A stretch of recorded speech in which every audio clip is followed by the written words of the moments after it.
There's a new app in China that wants to use social stigmas to shame people in debt into paying what they owe. According to Business Insider, there's now an app available in Hebei, a northern China province, that allows the user to view a map of their surrounding radius that points out all the, quote, deadbeat debtors within 500 meters. Accessible via WeChat, China's most popular online messaging platform, the app will reveal the debtor's full name and location and asks users to keep an eye on the debtor. Of SCS have led, according to China's National Development and Reform Commission, to over 7 million people being deemed as untrustworthy. Citizens are receiving personal scores, and the debt detection is just one of the ways that they could find themselves downgraded, resulting in punishments like bans from staying in 5-star hotels, taking a vacation, or even sending their kids to private school. Name and shame. That's how Chinese courts pressure those in debt to pay up. Large billboards at this busy railway station in Shanghai broadcast personal information and sometimes photos of people who haven't repaid their loans. The use of this tactic is on the rise. As China's growth slows, more are finding it harder to return what they've borrowed. While some residents worry about the privacy of the debtors, most say they approve of this method. I think this is pretty good because I think you were dishonest with others first, and so you should be exposed for your dishonesty. I think this is pretty good. This can make people do things in a more honest manner. I think, in my understanding, a person's honesty is the most important thing. Lawyers say the courts are operating within Chinese law, and it serves as a warning to society.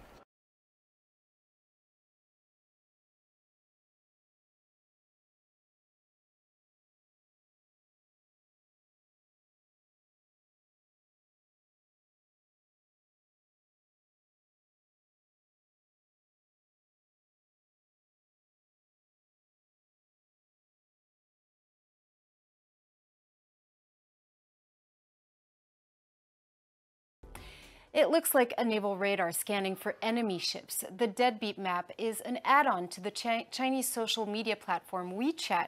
It allows users to pinpoint the location of those who have failed to pay their debts within a 500-meter radius. For more on this, let's now turn to our in-house expert, Dan and Jay Kattulkar. Glad to have you on set, Dan.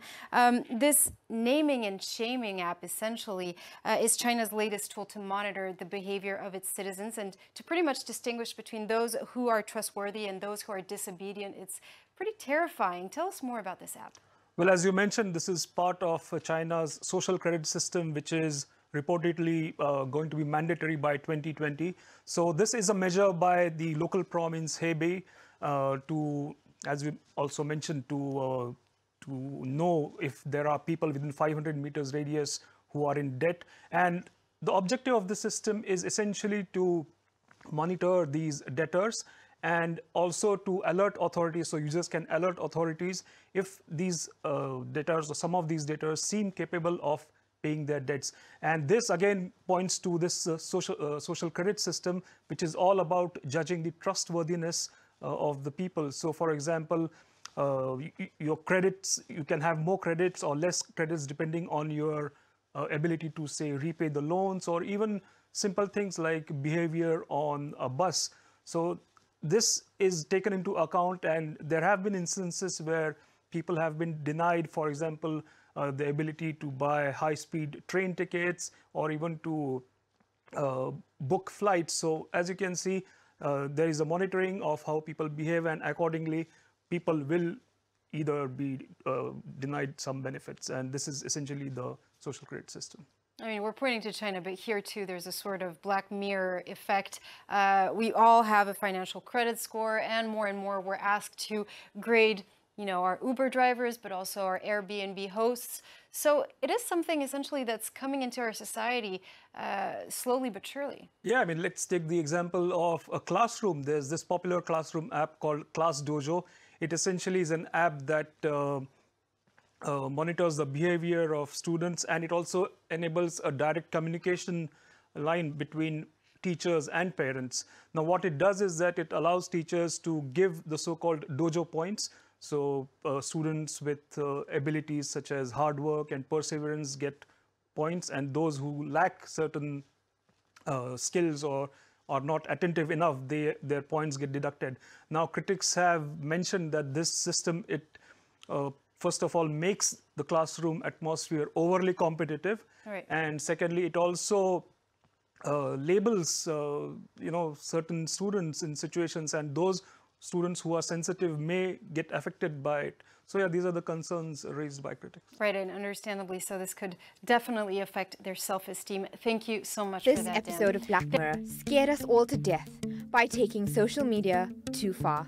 I see there's one standby seat on another plane leaving tonight. That's reserved for members of our Prime Flight program. You gotta be a 4.2 or over to qualify. Oh, I'm a 4.2. People are scored out of 5 by everyone they interact with, and their public rating determines where they can live, who they can date, and how they travel. No! But you invited me. You've seen the guest list. They are all like 4.5 or above. They are going to freak at a 2.6. But this is just fantasy, right? Not in China. The government is building a social credit system to rate the trustworthiness of 1.4 billion people. There are plans to roll out the system by 2020, but it's already happening in Suzhou City. So, how does it work? Every citizen starts with 100 points linked to their ID card or social media. If you do something good, like volunteer at a charity, recycle trash, donate blood, or send positive energy messages on social media about the country, your score goes up. If you do something bad, like jaywalk, cancel a reservation, leave a dishonest review, or you are even friends with someone with a low rating on social media, your score drops. In order to restore calm, I'm invoking my authority as airport security to dock you 1 full ranking point as a punitive measure. This is a temporary measure. High-scoring citizens may get free gym memberships, cheaper public transport, and shorter wait times in hospitals. Low-scoring citizens may have travel restrictions, slower internet speeds, and restricted access to restaurants. Is this Black Mirror nightmare becoming a reality in China?